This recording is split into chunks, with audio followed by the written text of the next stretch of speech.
écoute. La France, de mars 2013 au 24 novembre 2024, a enregistré plus de 100 attaques terroristes. S'il y a un champion, une capitale en attaque terroriste, c'est bien Paris. C'est pour vous dire, aucun pays n'est à l'abri des attaques terroristes. L'opération conduite le 25 avril, lorsque le Mali avait été attaqué par 12 000 hommes équipés par l'Union européenne ou par l'Europe, avec leurs marionnettes ukrainiens, nous avons conduit des opérations. Mais nous sommes des spécialistes de la défense.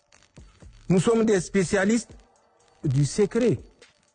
Il ne faut pas que les gens s'attendent à ce qu'on sorte pour dire, bon, nous avons planifié, nous allons faire mouvement sur Gao, nous allons faire mouvement sur Sévaré, nous allons faire mouvement sur Kidal. Non, ça, ce n'est pas de la communication. Nous sommes dans la réalité. Nous ne sommes pas dans le virtuel. Aucun pays de la Confédération ne sera pris de côté pour l'opposer aux deux autres. Officiellement en France, environ 50 attaques terreau ont réussi depuis 2012, avec au total 274 morts et plus de 800 blessés. Pour les déjouer, la DGSI parle de 79 projets d'attentats déjoués depuis 2015.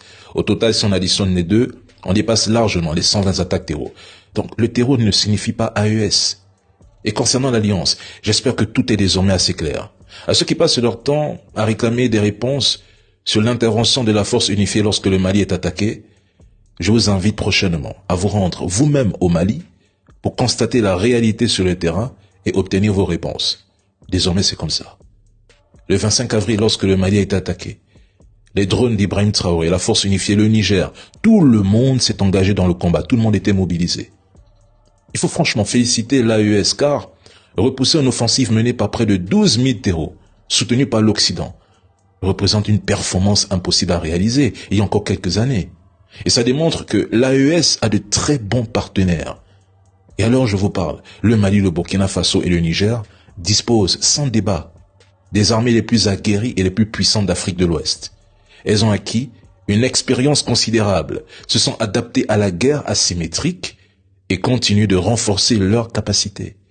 Et à ceux qui passent leur temps à inventer des histoires selon lesquelles le Niger se serait éloigné du Mali ou que le Burkina Faso aurait tourné le dos au Mali, votre propagande est tellement médiocre qu'on comprend bien que certains cherchent simplement à exister numériquement. Mais rien ne séparera ces trois dirigeants, ces peuples frères. Ils ont des objectifs clairs et ils les atteindront.